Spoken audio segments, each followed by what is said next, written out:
지난해 우리나라의 합계 출산율은 0.75명으로 9년 만에 반등했습니다. 청년들의 혼인 건수가 늘면서 출생아 수도 증가했다는 분석인데요. 하지만 어린이를 제한하는 공간인 일명 노키즈존이 늘고 있고 사교육비가 치솟는 등 우리나라는 여전히 아이를 키우기 어려운 환경에 놓여 있습니다. 세계 각국의 어린이들은 어떻게 자라고 있을까요?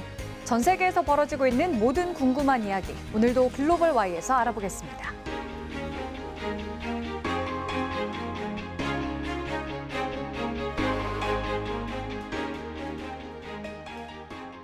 인간은 누구나 서로 다른 점을 갖고 태어나지만 때론 이런 차이에서 차별이 생기곤 하죠.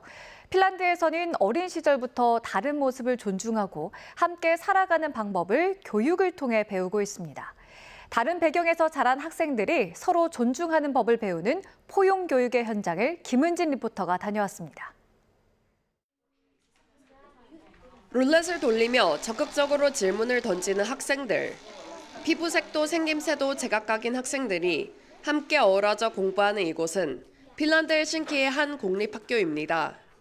초등학교 1학년부터 중학교 3학년까지 전교생 약 410명 가운데 80%가 이민자 배경을 가진 다문화 학생들입니다.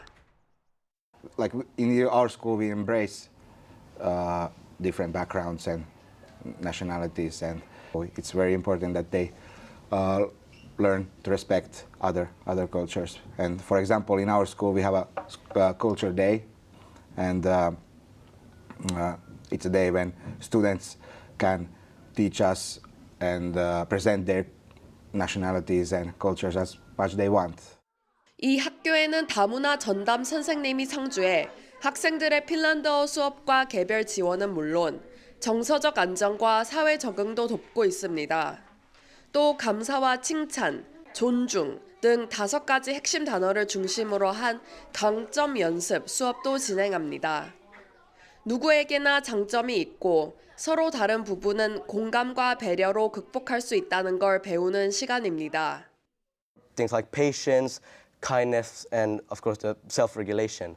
And I think those things are really important because when you learn those things early on, it will affect all the things later in life. 이처럼 다름을 존중하는 핀란드의 교육법은 학생 간 따돌림 문제 해결에도 도움이 됩니다. 핀란드는 약 6년 전부터 학교 내 따돌림 예방을 위한 학교 코치 제도를 시행하고 있습니다. 어려운 이론 수업이 아니라 쉬는 시간에 함께 보드게임이나 축구를 하며 단체 활동과 협업을 배우는 방식입니다. 핀란드 교육 당국은 이처럼 학생 복지를 최우선으로 하면서 학교 설계와 교육 환경 개선에 투자를 이어가고 있습니다. No mä toivon, että ne tajuaa, että sulla on parempi fiilis, parempi niin kuin olla, kun sä osaat tulla toimeen muiden kanssa. Ja sen takia esimerkiksi nyt meillä on nämä hyvinvointimessut, että kun sinä voit riittävän hyvin, niin sä pystyt kohtaamaan toisetkin riittävän hyvin. 서로가 가진 다른 점을 차별의 시선이 아닌 배움의 기회로 삼는 핀란드의 포용 교육. 어린 시절부터 함께 사는 법을 배우며 건강한 시민 공동체를 키워가고 있습니다. 핀란드 헬싱키에서 YTN 월드 김은진입니다. 출생률 회복을 위해 전 세계가 다양한 해법을 모색 중인 요즘 부모가 안심하고 일할 수 있는 육아 환경 조성이 각국의 핵심 과제로 떠오르고 있는데요. 이웃나라 중국에서는 아동에 대한 공공 돌봄의 부족으로 부모들의 고민이 깊어지고 있습니다. 김채영 리포터가 중국 돌봄 교육의 현 주소를 취재했습니다. 수영장을 찾은 아이들이 작은 팔을 휘저으며 물놀이를 즐깁니다. 유리창 너머엔 할머니들이 아이를 지켜보며 수업이 끝나기만을 기다리고 있습니다.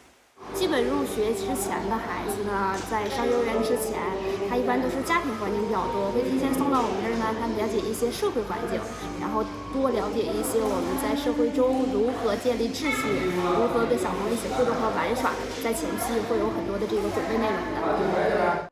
중국 아이들은 보통 만 3살이 되면 유치원에 갑니다. 그 전까지는 수영이나 예체능 학원을 다니며 첫 사회 경험을 하게 됩니다. 이런 학원이 느는 건 만 3살 미만 아동을 위한 공공 돌봄 서비스가 거의 없기 때문입니다. 타가소가 있지만 비싼 교육비 탓에 일반 가정은 엄두를 내기 힘든 실정. 결국 이 시기의 돌봄은 가족, 특히 할아버지, 할머니에게 오롯이 맡겨지는 셈입니다. 손주 양육을 위해 조기 퇴직을 하는 경우도 적지 않습니다. 하지만 관련한 정부 정책이나 보조는 사실상 전무하다시피 합니다. 因为他俩都有工作嘛，我就是一个孩子，有的时候反正就是说实话，就是心疼姑娘和姑爷，就是我帮他看呢，不就减轻他负担吗？退休了在家，我离开孩子之前我一直在打工，完等到那个他有孩子了，我就把工作辞了，我就回来给他看。 돌봄의 어려움은 아이가 유치원에 입학한 뒤에도 끝나지 않습니다. 월 12만 원 수준의 저렴한 공립 유치원은 대부분 공무원이나 공기업 종사자 자녀에게 우선 배정돼 일반 가정에 접근이 쉽지 않기 때문입니다. 사립 유치원 교육비는 월 16만 원부터 최고 200만 원까지로 비용 격차가 크고 교육의 질도 천차만별입니다. 我当初从事过学前教育，对这些方面的了解，到后期我自己养育孩子，对于这方面的涉及，确实它没有国外的要健全一些。 한 자녀 정책을 폐지한 뒤에도 저출생 추세가 계속되고 있는 중국. 출생률 회복을 위해선 일, 가정, 양립을 위한 보육의 공공성 강화와 실효성 있는 정책 마련이 시급해 보입니다. 중국 하얼빈에서 YTN 월드 김채영입니다. 이스라엘 어린이들은 어릴 때부터 가정 안에서 자연스럽게 경제 교육을 접합니다. 돈의 가치를 배우는 것은 단순한 재정 관리를 넘어서 더불어 살아가는 삶의 태도까지 익히는 과정이라고 하는데요. 이스라엘식 밥상머리 경제교육 문화를 명형주 리포터가 소개합니다.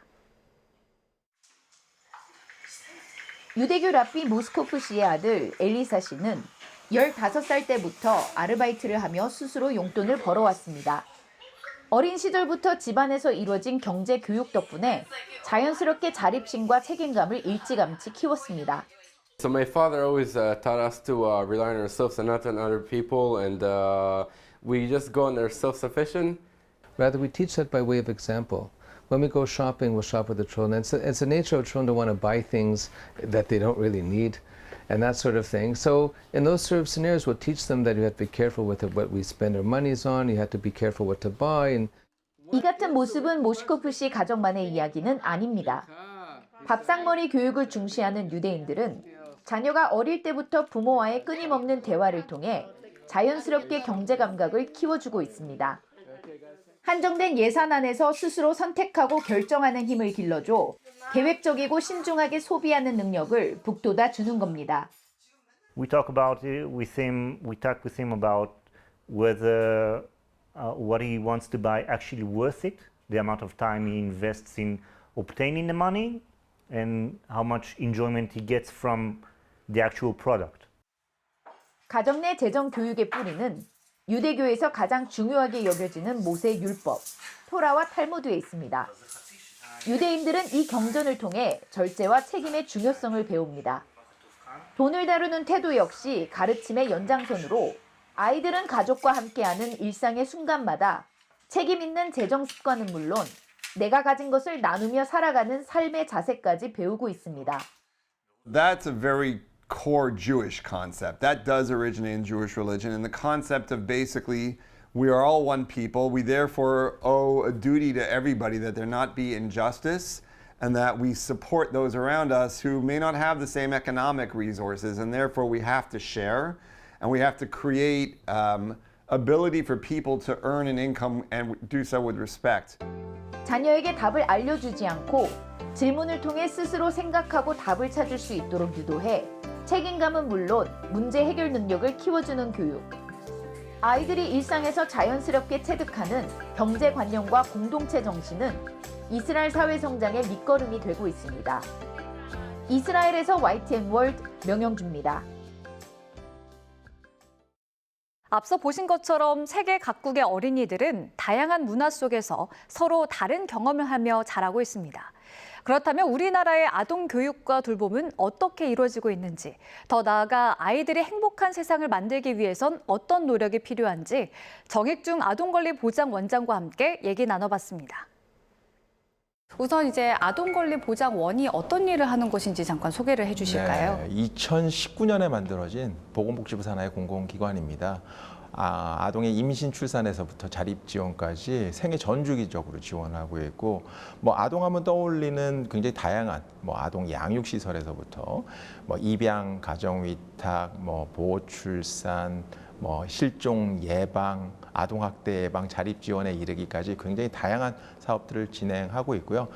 너무 많은 일을 하고 있기 때문에 헷갈리실 수 있어서 저희는 그냥 우리 시대의 방장원 선생님 역할을 하는 공공기관이다 이렇게 얘기를 하고 있습니다. 그러면 원장님께서 생각하시기에 아동의 돌봄이 중요한 이유는 무엇일까요? 혼자서 생활할 수 있으면 돌봄이 필요 없겠죠. 돌봄을 충실하게 받지 않으면 저는 다양한 문제가 발생할 수 있고, 그런 걸 아동기 부정적 생애 경험이라고 하거든요. 이후에 성인기가 돼서 정신건강의 문제라든지 신체적 건강의 문제라든지 사회생활의 문제라든지 결혼생활 굉장히 다양하게 영향을 미치기 때문에 돌봄이 어린 시절 안정적으로 그리고 충분하게 제공되는 게 굉장히 중요하다 이렇게 생각할 수 있을 것 같습니다. 그래서 그렇게 돌봄이 제공되지 않는 것들을 저희가 방임이라고 얘기하고, 방임은 학대의 일종으로 굉장히 큰 문제라고 생각합니다. 원장님께서 보시기에 이런 아동의 돌봄과 교육과 관련해서 가장 시급하게 해결해야 할 문제나 보완해야 할 점은 무엇일까요? 교육 문제 얘기하면 다 한 숲부터 시실 거라는 생각이 들고요. 4세 고시, 7세 고시 이런 것들로 대표되는 경쟁적 교육 환경 때문에 아이들이 행복하지 않다라는 게 가장 큰 문제일 거라는 생각이 들고요. 놀 권리, 쉴 권리를 충분히 확보하지 못하기 때문에 아이들이 전반적으로 불행한 상태다 이렇게 얘기할 수 있을 것 같습니다. OECD 국가 중에서 아동의 행복도가 가장 낮은 국가 중에 우리나라가 있기 때문에 이런 문제를 어떤 식으로든 빨리 해결돼야 되지 않을까 이렇게 생각이 됩니다. 어린 시절의 놀이라는 것은 놀이가 사회생활이거든요. 사회에서 생활해야 되는 필요한 여러 가지 다양한 것들을 놀이를 통해서 배우기도 하고, 쉴 권리를 통해서 회복을 하기도 하고, 어른들은 항상 워라밸 이렇게 얘기를 하시잖아요. 아이들도 똑같이 워라밸이 필요하지 않을까 이런 생각이 듭니다. 그 놀이에 대한 인식도 개선해야 될 거라는 생각이 들고, 아이들이 학원을 많이 다니기 때문에 놀 시간도 없고요. 놀 공간도 없습니다. 우리나라에 8만 개 정도의 놀이터가 있는데 그중에 자유롭게 다닐 수 있는 놀이터는 한 1만 개밖에 되지 않습니다.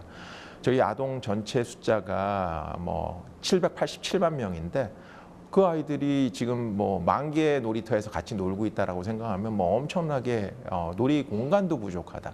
그러니까 총체적으로 놀 권리와 관련해서 굉장히 부족하지 않을까 이런 생각이 듭니다. 정책을 이제 만들어 나갈 때 이렇게 아동의 목소리를 반영을 했으면 참 좋겠지만 사실 현실적으로 좀 불가능한 면도 없잖아 있을 것 같거든요.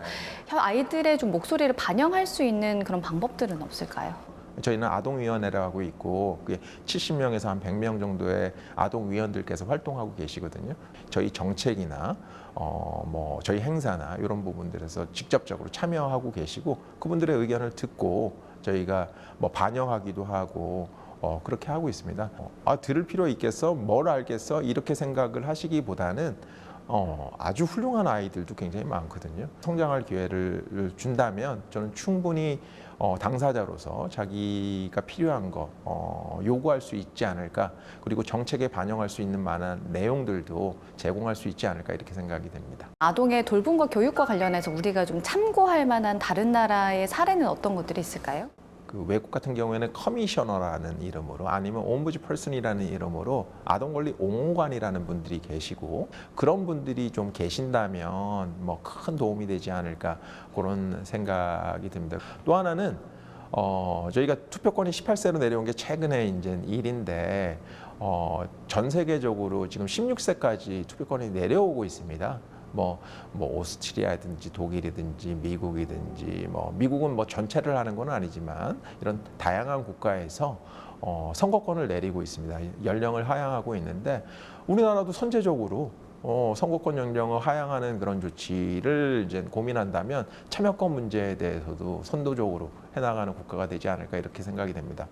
저희가 100년 전에는 아동 권리와 관련해서 가장 앞서 나가는 국가였거든요. 왜 그러냐면은 그 방정환 선생님이 아동 권리 선언을 한 게 세계에서 1년 앞섭니다. 그래서 그런 것들 따지면 우리나라가 좀 선도적으로 할 수 있는 영역을 더 찾아나가는 게 좋지 않을까 이렇게 생각이 됩니다. 네, 한 아이를 키우기 위해서는 온 마을이 필요하다라는 이야기가 있죠. 특히 신체적, 정서적으로 많은 발달이 이루어지는 아동기의 돌봄은 무척 중요한데요. 아이들의 눈높이에서 정말 아이들을 위한 교육과 돌봄은 무엇인지 함께 고민해봐야겠습니다. 오늘 말씀 잘 들었습니다. 고맙습니다. 감사합니다.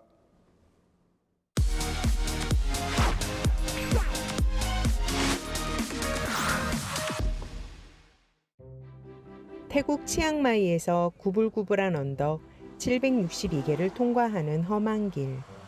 옆자리 승객과 이리저리 부딪혀가며 도착한 이곳은 태국 북부 매홍손주에 있는 작은 산골 마을 빠이입니다. 여행자들의 무덤이라는 별명을 가진 마을. 이곳에 오면 다른 여행지는 가고 싶지 않기 때문에 붙여진 별명입니다. 가장 먼저 우리를 반긴 건 빠이 메모리얼 브릿지입니다. 2차 세계대전 당시 일본군이 건설했다가 퇴각하면서 불태운 다리를 주민들이 힘을 모아 복원했다고 하는데요. 지금은 사용하지 않지만 주민들에겐 큰 의미가 있는 다리입니다. 빠이 시내는 늘 관광객들로 북적이는데요. 작은 카페와 음식점, 기념품을 파는 상점들이 사람들의 시선을 사로잡습니다. 커피 향기에 이끌려 들어온 한 카페. 커피를 내려주는 가게 주인은 라후족 출신이라고 하는데요. 라후족은 중국 이난성 일대와 동남아시아 지역에 거주하는 소수민족 중 하나입니다. 이 지역에는 다양한 소수민족이 살아가고 있다고 합니다. มาเที่ยวกันเยอะๆนะคะ กาแฟก็อร่อยค่ะ และก็วิวก็สวยด้วยค่ะ ขอแนะนำนะคะ 높은 지대에 있는 카페에서 커피를 마시며 안개가 낀 산자락을 내려다보는 여유를 부려봅니다. 핸드폰을 잠시 내려두고 아름다운 풍경을 바라보노라면 이곳이 왜 여행자들의 무덤인지 깨닫게 됩니다. 이번에는 빠이에서 스쿠터를 타고 3시간을 달려 미얀마 국경에 인접한 중국인 마을 반락타이에 가봅니다. 반락타이는 중국 국공 내전 당시 윈난성에 살던 국민당 사람들이 공산당을 피해와 살면서 형성된 마을인데요. 이곳 사람들은 유난히 차를 즐겨 마신다고 하네요. สวัสดีค่ะ ชื่อนางสาวคำหงนะคะ นี่ก็ร้านชาสานะคะ จะมีชาพวกขนมของฝากอะไรพวกนี้ค่ะ 잔잔한 호숫가에 있는 찻집에서 차를 마시고 다시 매홍손으로 가봅니다. 유럽인 관광객들이 주로 찾는 이곳은 한적한 시골 마을인데요. 강 위에 줄지어 서 있는 방갈로 식당들. 손님들은 시원한 강바람을 맞으며 음식을 먹고 낮잠을 즐기거나 수영을 합니다. 소란스러운 도심을 벗어나니 시간이 느리게 흐르는 기분입니다. 발길이 닿는 곳마다 걸음을 멈추고 머물고 싶어지는 곳. 여행자들은 바쁜 일상에 지친 마음을 잠시 내려놓고 온전한 쉼을 느끼며 위로를 받습니다. 한번 와보면 나오지 못할 만큼 매력이 가득한 곳, 여행자들의 무덤이라는 별명이 꼭 어울리는 태국 빠이였습니다. 글로벌 Y 오늘 준비한 소식은 여기까지입니다. 시청해주신 여러분 고맙습니다.